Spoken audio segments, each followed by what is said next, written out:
Today, being that it's Chav Bei Shvat, so we're going to go off of mainly our regular limud, and we're going to. The Rebbe, there's a few sichos where the Rebbe spoke about Chav Bei Shvat, the yahrzeit of the Rebbetzin, and or not actually the date, the general idea of a yahrzeit of a Tzaddekes, of a stalkus, the passing of a Tzaddekes, and this is a Sikha from Shabbos Parshas Mishpotim that was Mevarchim Adar. This was like a few days after the end of Shiva in Tafshin Mem Ches. It's in general, it's very interesting how the Rebbe called the year Shnas Tismach, Tafshin Mem Ches, and he was the whole time very passionate, and from the beginning of the year that Shnas Tismach and Samach to Samach, and it's rejoicing and everything. And if you think about it, Samach to Samach is usually something that's said by a chasana, and this was the year that the Rebbe had this type of situation with the passing of the Rebbetzin. So we're going to learn a sikha from that Shabbos. That's the Shabbos after the end of the Shiva. And the Rebbe is going to speak about different things having to do with Parshas Mishpotim, with Mevarchim HaChodesh Adar, and also about Parshas Shkolim. We'll just skip over the Parshas Shkolim part because for us, Parshas Shkolim is next Shabbos. So we're going to just learn about the connection between the idea of Parshas Mishpotim and Mevarchim HaChodesh Adar. And the Rebbe is essentially going to talk about the concept of ishapcha, transformation, turning over darkness to light. And in turning over darkness to light, there are different components and different aspects of turning over darkness to light. And this is expressed both in Parshas Mishpotim and what took place by the miracle of Purim, which we begin already celebrating from the Shabbos where we benched the month of Adar. So let's begin. Shabbos Shabbos Mevarchim HaChodesh Adar. It's one aspect. It's Shabbos Mevarchim of the month of Adar, Parshas Shkolim or Parshas Mishpotim. Kivin Shagimel Inyanim Elu Boim B'Yachad B'Yisei Shabbos. They all come together. V'Yisei Demazeh Behem Shechechad. We actually have one continuation of it. Behem Shech LaKriya the Parshas Mishpotim Ba'Akriya the Parshas Shkolim. When you read Parshas Shkolim, it follows immediately the Kriyas HaTorah of the regular Parsha.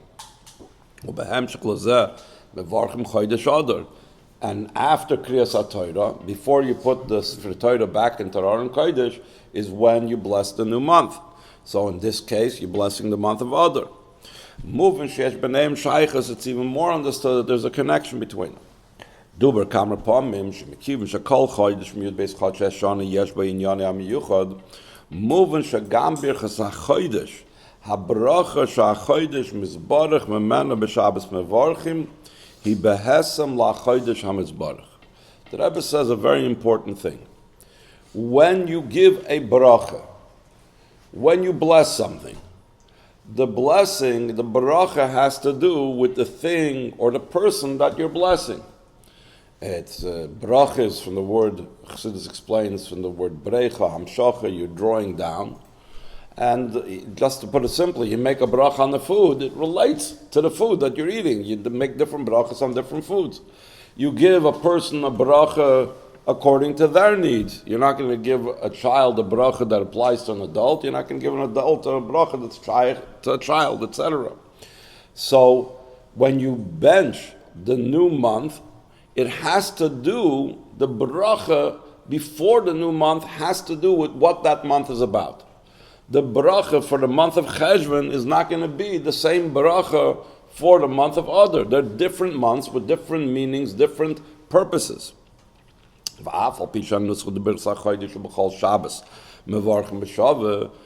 language in the Siddur is the same, except insert here what day and the name of the month.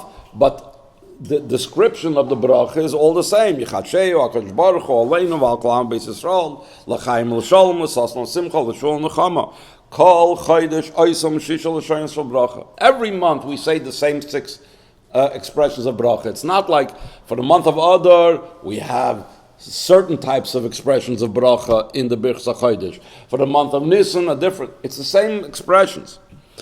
Still in all Mekol Makom, Arekol Echad Mashish L'Shoinus, Koilo by Kama V'Kama Protim by Fanim.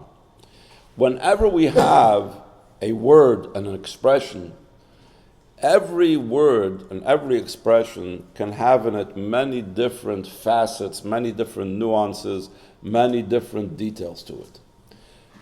And therefore, the way it can be manifest is different according to every month. Which particular aspect of these particular brachas? Shabbos Mevarchim ha'adgasha yela protim v'yifanim ha'masimim l'chodesh proti zeh. You have the brachas having to do with this particular month. U'benegel inyanenu chodesh Adar. Inyane ha'miyuchad. The chodesh Adar hu ha'chodesh asher nefach lahem miyagon l'simcha me'evel yomtiv. This is what Adar is about. There are other months that the Jewish people were saved from things.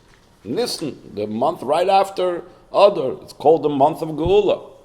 But this specific idea, nefach lahem, it was transformed from mourning to joy, and from a different type of mourning and sadness to a Yom Tov.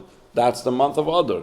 Which is again very auspicious that the Rebbe is talking about it. He's saying Shabbos after the Shiva for his wife, where it's called the Yogan and Evel. It's about transformation that Rebbe is emphasizing. He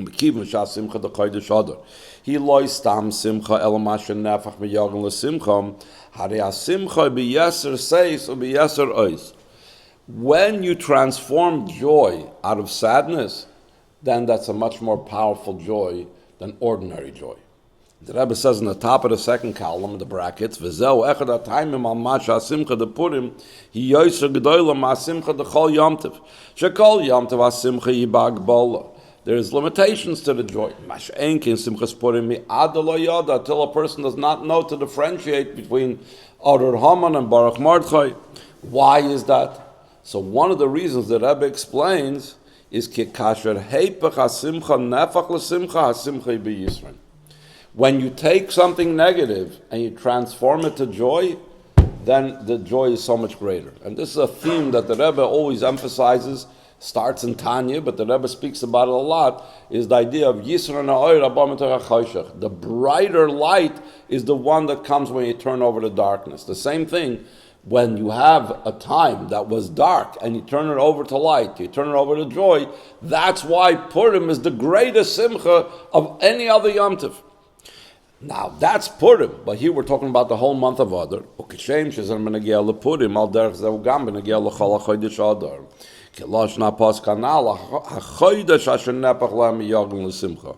The pasuk in Megillas Esther doesn't say the day of Purim, the 14th of Adar. It was supposed to be a sad day, and that day was transformed. That's not what the Torah says. In Megillas Esther it says the month that was transformed. So in other words, we see the power of the day of Purim and the joy of Purim, that it expands over the entire month. Therefore, coming back to Shabbos Mevarchim, Shabbos Mevarchim Adar yichatsheu chulu l'sasn l'simcha. Hakavani hi l'simcha miyuchedes behesem l'chodesh Adar simcha haba mizeh shenefach miyagon l'simcha. It's a unique joy. It's a special joy. When we say in the Birchas HaChodesh the expression l'saseinu l'simcha, it's not like when we speak l'saseinu l'simcha where we're benching the month of Tammuz or when we're benching the month of Kislev. It's of a totally different quality because the month of Adar is entirely transformed into joy beyond any other month. Now the Rebbe adds an interesting thing. The idea of Shabbos Mevarchim HaChodesh is something that began only after Bezdin could not make the proclamation of the new moon in Bezdin. When Bezdin, for whatever the technical reasons, it stopped that the Bezdin used to actually physically have witnesses see the new moon, and then in Eretz Yisrael, and based on that, they would decide that this and this date would be Rosh Chodesh.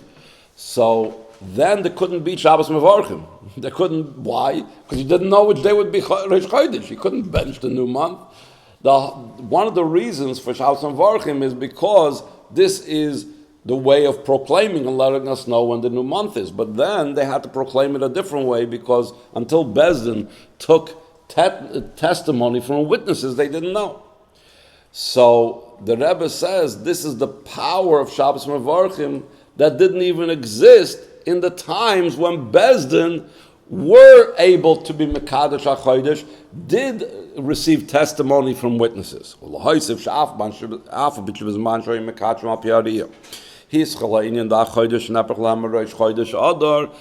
did this whole transformative nature of Adar take place?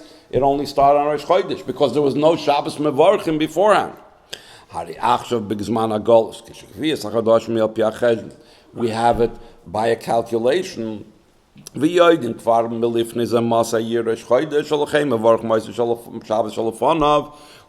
know when it's going to be. That's how we could be Mevarchas HaChodesh. Nif'olim kvar kol ha'inyonim da'achodesh b'Shabbos Mevarchim. It's an amazing thing the Rebbe says. The Rebbe says that Shabbos Mevarchim has in it this great power that all matters of the month, since it's being blessed from Shabbos Mevarchim, that means that all the power, all the ideas of the month is already happening on Shabbos Mevarchim. Shabbos Mevarchim Adar Shamaylam Yuchedes DaChodesh V'Nepach LaMiyogel LaSimcha V'Nisinis Koyach Hazeh Maschilim Kvar MeShabbos Mevarchim Chodesh Adar. That's already the beginning of everything, the full force and the full power of the transformative nature of Adar. Okay, now the Rebbe is going to bring another very interesting point. And he says, in transforming sadness to joy, in transforming darkness to light in general, and we're going to talk about this concept even within one's own spiritual being, there could be two ways of transforming darkness to light. One is transforming, chas v'sholem, something that was actually dark, actually negative, actually bad. And then there's when you transform something from its potential state. There was a potential for it to be bad, and you turned it over, and now it's totally good. And that second thing is what the month of Adar is about. The inyan zeh da chodesh hanepach v'chodesh Adar yeshna ma'ila nisefes. Yeshna efsharos sheyiyah koydem bepoil davar bilti ratzui hamevil evil yognach malsan. There's such a possibility that something bad occurred. V'achar kach mahapchim zois v'adshetia miles hasimcha abometach hayogin. You'll have the joy that comes afterwards from the sadness. But that's not what took place by Adar. Ha'ishapcha the chodesh Adar ha'isa ba'ifin shag zeirim l'chatchila loy bol they poil.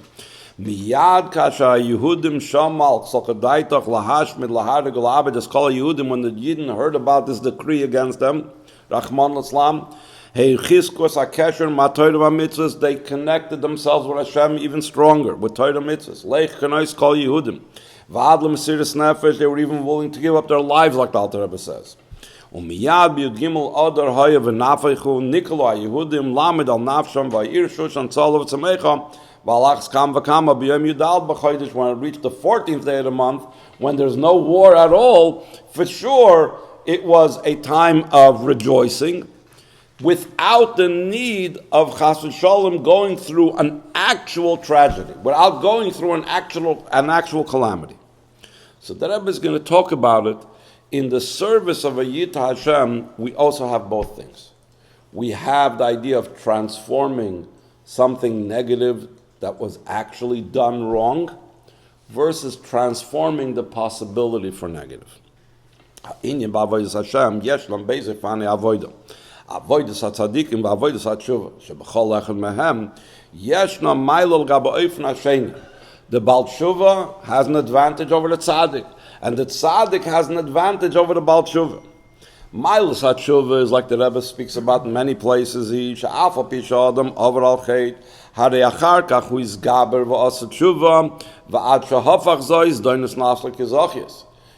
though he might have done something wrong, with Tshuva, he could transform even the bad into mitzvahs. Ubaloshen hayidua, and the expression of Kabbalah and Chassidus, hamayla d'ishapcha chashoichel and hoira amrira lemiskum, turning over darkness to light and bitter to sweet. This is something that would not have been there without darkness and bitterness beforehand. This is also in today's Tanya, the Alter Rebbe speaks about it, that when a person is in the appropriate way sad about things that he may have done wrong, he can afterwards transform that sadness, that he can transform that sadness to a greater joy, that now he's even closer to Hashem. Shari kol agavoy b'yoser yord lamata mata b'yoser v'lchem b'shoshem mahapknes hamata b'yoser avul v'yogin magiyim ledarga gavoy b'yoser. The Chassidus always brings down the axiom that the higher something is, the lower it falls. And the fact that it could be that the person fell through and did something wrong means that the source of this thing is really from somewhere very high. But now it's very low. When a person does tshuva, so then he transforms that, and he reaches that greater height than what someone that didn't fall through it. A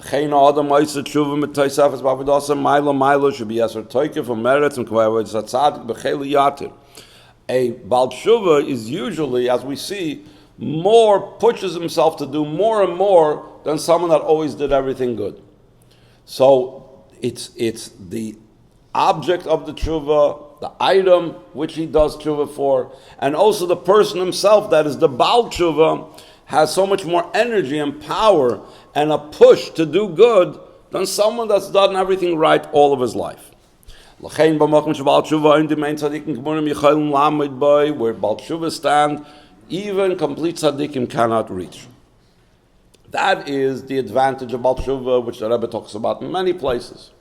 Here the Rebbe is going to say, but there's also an advantage of a tzaddik. He follows the straight path which Hashem made the person to be. There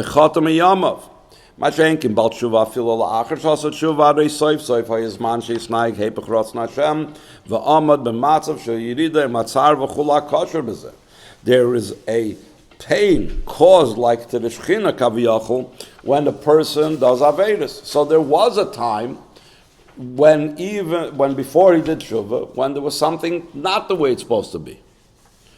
So the Tzaddik has that advantage that he never went off the path. The Rebbe is going to say now, the month of Adar, what do we say about the month of Adar? Nothing bad actually occurred.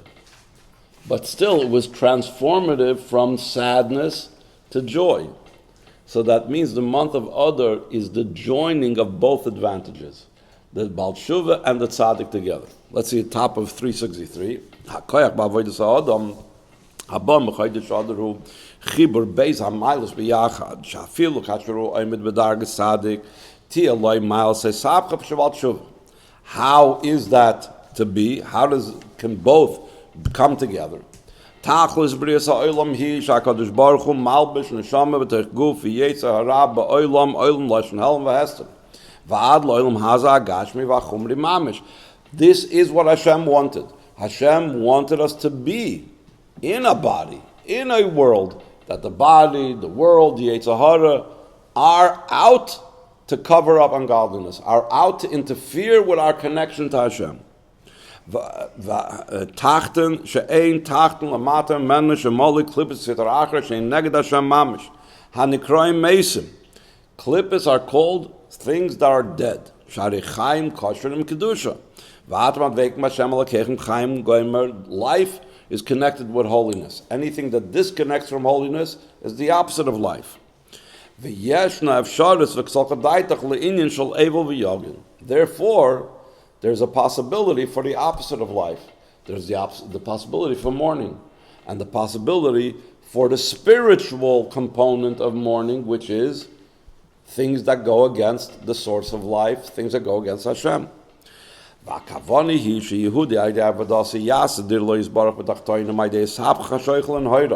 sheyoir oir Hashem ein sof baruch hu b'makom achoyshach v'sitrachra shakol oilam kuloi b'yasar seis v'yasar oiz v'yisn oir men achoyshach k'vi sheyeh begali mamish olatamid lasid lavoi. That's a Jew's job. A Jew's job is to take this dark place, this place that tries to challenge and cover over ungodliness, completely transform it with the infinite light of Hashem, and that powerful infinite light of Hashem that comes from transforming the darkness will illuminate in a much more powerful way, as we will see it when Mashiach comes. What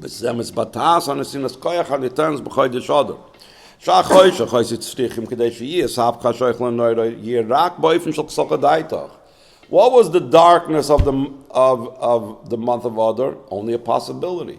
The same thing, the darkness that a person should be facing in this world should not be that he, chas v'shalom, succumbs to the darkness.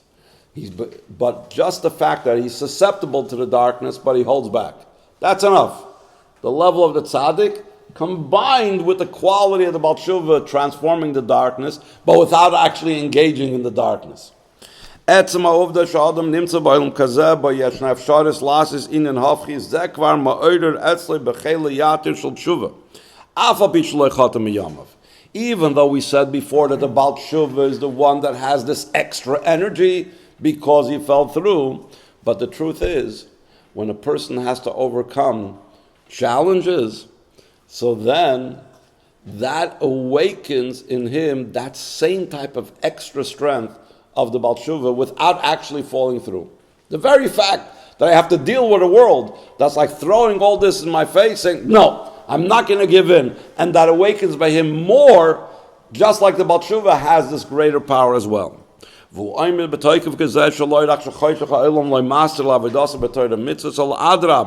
ומהפך es choshech ha'olam l'kedusha kach shom l'chatchila yesh lo es mailas v'yisr na'or min ha'choshech. V'agam shu kosher b'ofen tmidi im kedusha v'meila einu yedei davar oidus ein yanam ha'bilti ritzuyim ha'kyam ba'olam. The person that never really was succumbed to klippa, he didn't really become aware of the klippa in the world. Mikol mokim kivim shavedos b'toyra mitzvah b'cheli yater mitzadi diyase aklolis shaylum hazo oilum shaklippas goyvin by v'chulu. So when he has this type of awareness, that's enough. That nefachim aideza kol in yoni oilam gam ha'alamas v'asteirim apratim l'kedusha. וכפסק דין הרמב"ם שהיידי מצווה אחת של יהודי יחד מכריע את עצמי בכל העולם כולו לקו זכות ומביא לו ולהם תשובה והצלה. If even in one thing I am doing the right thing, that's enough to tilt the scales for himself and for the entire world, to save it and to bring it to Mashiach's times. Okay, now we're going to skip over from Hey to Ois on page 365. We're going to go the third paragraph from the bottom on 365, Ois Tes. Inyan Hanal. Ishapcha chashoichel en hoira biyachdim ze oimdim bedarges Tzaddik hugam hatoichen the Parshas Mishpotim. The Rebbe connects us also with Parshas Mishpotim. Just as a side thing, a similar idea to what the Rebbe says over here about Parshas Mishpotim, Chassidus explains the difference between the birur of mitzvahs versus the birur of Torah. Mitzvahs, a person engages with the physical items in the world. Torah, a person's only speaking about the physical items of the world. They're talking about the different halachas, the different laws, what happens if this occurs, what happens if that occurs. You're not actually engaging with the physical. And yet, even though you're like removed from the world, this is all theoretical, you're still elevating the world. Similar to the person that's like encountering the world but not succumbing to it and not allowing himself to be affected by it. So Mishpatim, our Parsha, which is mainly about judicial laws, laws that involve court cases, laws that involve different types of things, the field burned down, the ox that gored, etc., etc. Hamishpatim v'adinim shu parsha heim rubam oidus inyan bilti ritzuyim. They're dealing with not positive things. In Yonam Shal Avdos, we begin right away with the idea of a servant, which that itself is already not a positive thing. Rashi explains, we're talking about specifically a servant that was sold to pay the debt that he had to pay back for something that he stole. So obviously, this is a very negative situation. We even talk about someone that killed someone else. So we're talking about very negative things. Asher tasim lefneihem he kedei sheneda ech lesaken ulahapich inyonim elu vayidei zeh lagia lamayl satshuva. The point about all these things is, how do I set it right? What do I do to make this negative situation of servitude or damages or etc., how do I set things back to the right place? How do I reboot? How do I fix it up? Even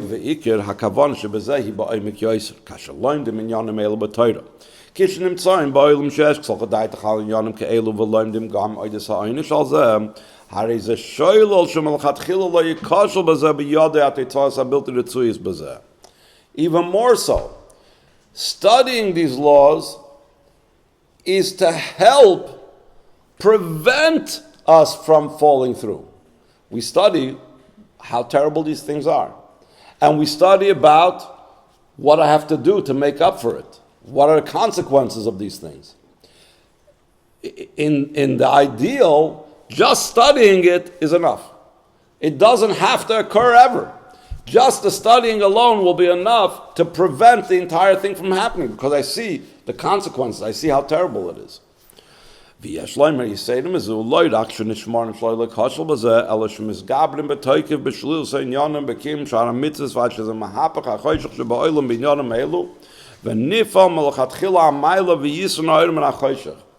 by studying about this, this awakens by a person a stronger, perhaps, revulsion to the negativity and the negative activities that the Parsha describes.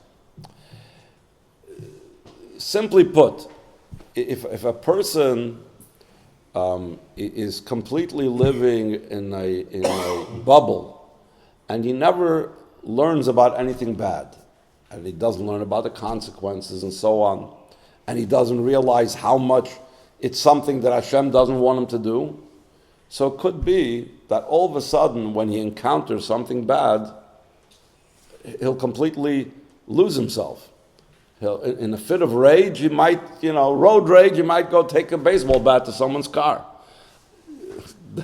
The road rage mishagas that was going on were people that were normal people in every way. They were regular people, but all of a sudden, in a blind rage, they all of a sudden went crazy.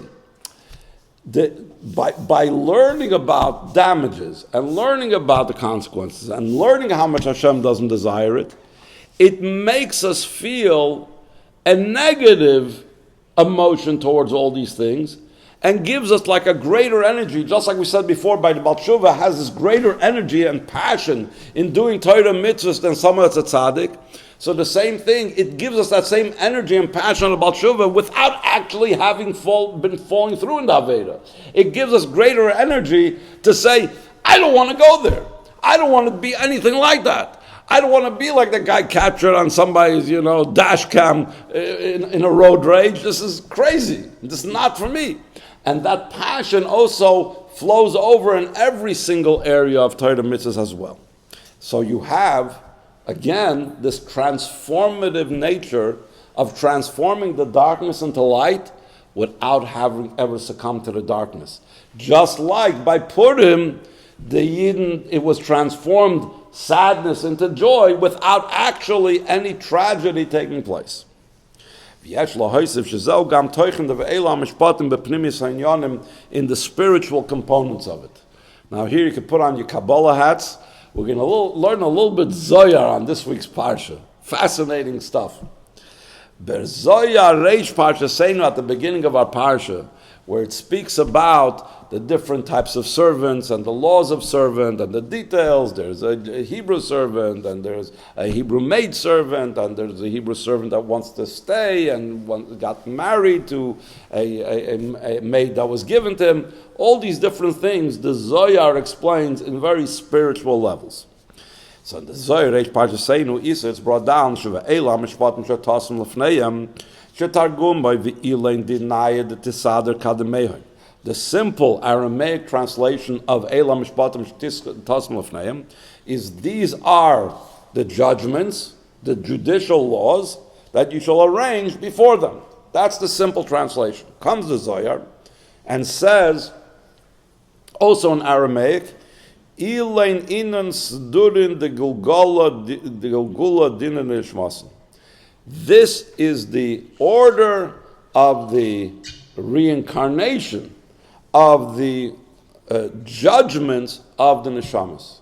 What the neshamas go through after they pass away from this world, the different judgments depending on what they did in this world. Afterwards, the Zohar explains at length,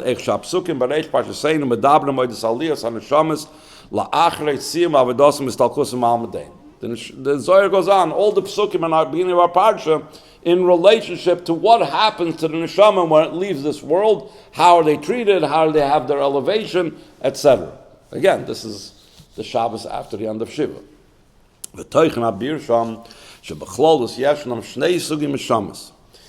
Two general categories of Neshamas. Neshama mahu sitra dahu eved matatron. There is a Neshama from that side, which is the servant called matatron. Matatron is a malach that's in charge of the worlds of Bri Yitzir Asiyah, the worlds of creation, the worlds where there's already klippus over there, where there's already yesh over there. Neshama ma'olam is b'yash, yesh nam shama inid toivara. In that place where Matatron is in charge, the malach called Matat is in charge, there is both a mixture of good and bad. Therefore, we have the idea of it being called an Eved. The beginning of our Parsha talks about an Eved. There is the concept, the commentary in the Zohar says, since you're dealing with the worlds of Bri Yitzir Asiyah, in the worlds of Bri Yitzir Asiyah, there's a mixture of good and bad. As soon as there's a mixture of good and bad, there's what to work on. You have to have an Eved, you have to have a servant, you have to work, make sure do this, don't do that, avoid this is where you have to focus on, and so on. Since there's a mixture of good and bad, there's a possibility for a blemish to happen. It needs to be repaired in neshama through, sometimes it needs to go through reincarnation. That's one category of neshamas that the Zohar speaks about, the beginning of our parsha. The neshama, then there's another category of neshama, besitra de shchinta. Not from this Eved Matatron, from the Malach Matat, but from the side of the Shechina, which is higher than Bri Yitzir Asiyah, from Malchus the Atzilus, Neshama Shel Tzaddik, and the Rebbe adds Oid Tzadkonis. And the Rebbe even brings in a footnote that it's even more so applicable by women, because there's no Gilgul by women, and I guess Shechina has to do with women as well. Bechinas Bas Yechida Bas Melech. Later on, the Zohar, a few pages later, he talks about the neshama that is called the only daughter, the princess of the king's princess. That's what the neshama is called. Specifically, a neshama of a tzaddik or a tzaddekes. Neshama memalchus datzilus shesham and inyan shal rama bli chesaron. Over there, it's not the worlds of Bri Yitzir Asiyah, it's the world of Atzilus. Concerning Atzilus, it says lo yegur chara. There's no bad over there. It's totally godly. It's totally divine. So it's not possible to have any type of blemish in such a type of neshama. V'lachein les by shibud. Therefore, there's no enslavement. The Zohar speaks over there about 6 years. He shall work. In the 7th year, he goes out free. The 7th year goes on the 7th midah. The 7th midah is Malchus. This Malchus is the level of Shechina, Malchus Datzilus. Over there is no slave. There is no slavery. There's no servitude, because you don't have the good and bad, like we said. They don't have the enslavement, Shaidei Gilgul. You also don't have the Gilgul that has to go place, the reincarnation. V'rak HaKadosh Baruch Hu ba'atzmei misasik b'aliyas haneshama. Hashem himself was involved in this. U'lahoisiv shagam b'neshama kezu de tzaddik v'tzadkonis yeshna hamaylo de'yisabcha. Again, like we said at the beginning, we don't have to be limited just to the quality of a tzaddik. Even a tzaddik can have the advantage of a Baal Teshuva when he's in this world and avoiding the negative of this world and transforming the negative of this world by not engaging with it. It descended into the worlds where there is good and bad, even though the Neshama originally is from Malchus Atzilus. That's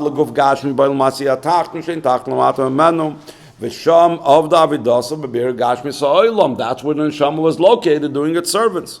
Shezapol Aliyah ben Neshama L'mayla mekfishi b'atzad atzma b'malchus d'atzilis. Yisron ha'orim and ha'choyshach sheboi de avodah l'neshama beguf b'elam hazat tachten the neshama that came from malchus d'atzilis now by going down into this world reaches a level that's so much higher even than where it came from. Kifisha mamshach ben Zohar, the Zohar continues. Kad hai nishmasa nafkes ma'ai alma. When this neshama leaves the world, when the neshama of the tzaddik or Tzaddekes leaves this world, Zachya, pure, Nikia, clean, Brera, clarified. So then, Kuchabrichu Anir La Bekama Nahoirin. Hashem illuminates it with many lights. And my father, the Levi Yitzchak, the Rebbe's father, who was a very big Makubal, explains in his notes to the Zohar, these three expressions, Zachia, Nikia, Breda, pure and clean and clarified, Yesh Loimer Neganaran, we could say it corresponds to the three levels of the Neshama known as Nefesh, Ruach, and Neshama. And the Rebbe adds to what his father said, Yesh Loimer, the Koyal, Avodah, Benaran, Shaloi, Kenegadoil, Mizbiyah. Since the person's Nefesh, Ruach, and Neshama corresponds also to the three worlds of Bri, Yitzir, Asiyah. So by dealing with those three levels in the Neshama, it's also elevating those three worlds of Bri, Yitzir, Asiyah. That's another reason why there's these three expressions of Zachia, Nikia, and Brira, to say that in all three garments of thought, speech, and deed, it was pure. Also perfect in his avodah in his body, which is the vessel of the neshama, which is agimul b'chilus shebekelim chitza and tichon apnimi.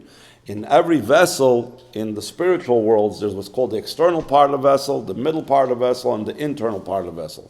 Just like physically, you have a cup. So you have the external part of the cup, you have the inside where you pour in whatever liquid it is, and then you have the actual cup itself that's like in between the inside and the outside. So the body, which is a vessel for the neshama, also has like three levels: the external, the internal, the part in between. And that's why also the Zohar uses three expressions of purity and cleanliness, etc., about the neshama that goes up above. Another thing we could add to this is that Zachia B'kiyam Mitzvah, when it says purified, that has to do with the fulfillment of the positive commandments. Nikia, clean, that's what Mitzvah Loisa said, that has to do with the negative commandments. And Berira, believing in Torah, clarified, has to do with Torah study. And perhaps one could say that the connection is that positive mitzvahs is to refine the physical thing that I'm doing the mitzvah with. So that's why I called it Zachia. Loisase is to make sure that nothing negative sticks to you. In other words, it's clean. And Torah, we know, Chassidus explains, is to refine or clarify between what's correct, what's not correct. That's the whole idea of halachas and Gemara and so on, to say and figure out this is right and this is wrong. So that maybe has to do with Berira. The Rebbe doesn't explain it, so possibly what the meaning is. And why does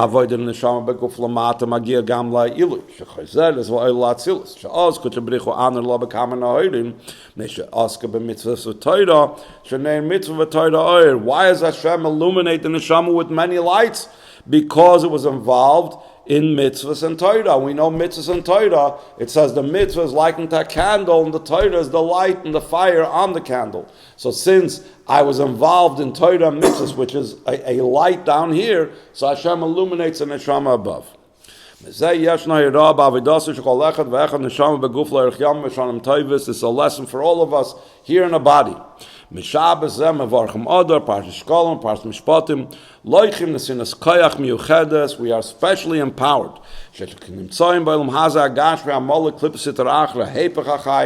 We're in this physical world that's the opposite of life because it has to do with klippas. We remain untouched by the world. We don't stay out of the world in Gan Eden. We engage with the world to transform it. We make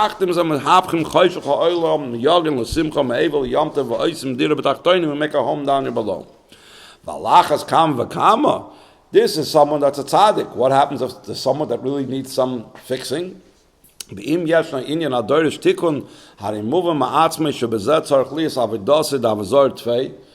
and foremost, a person has to take care of anything that he's missing. By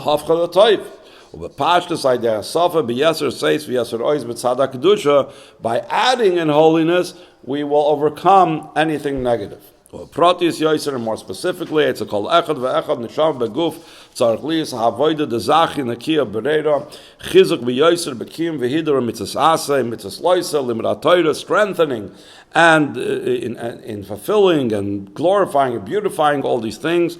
Aidei hashleimus machshava dibra ma'isa b'gam ba'avodah ma'guf kli v'aidei ha'esek b'nei mitzvah v'Torah oir, through involvement in the candle, which is a mitzvah, and the Torah, which is the light. Hashem illuminates it with many lights. The drawing down of the second half, which he was talking about Masa Shekel, the revelation of godliness in this world.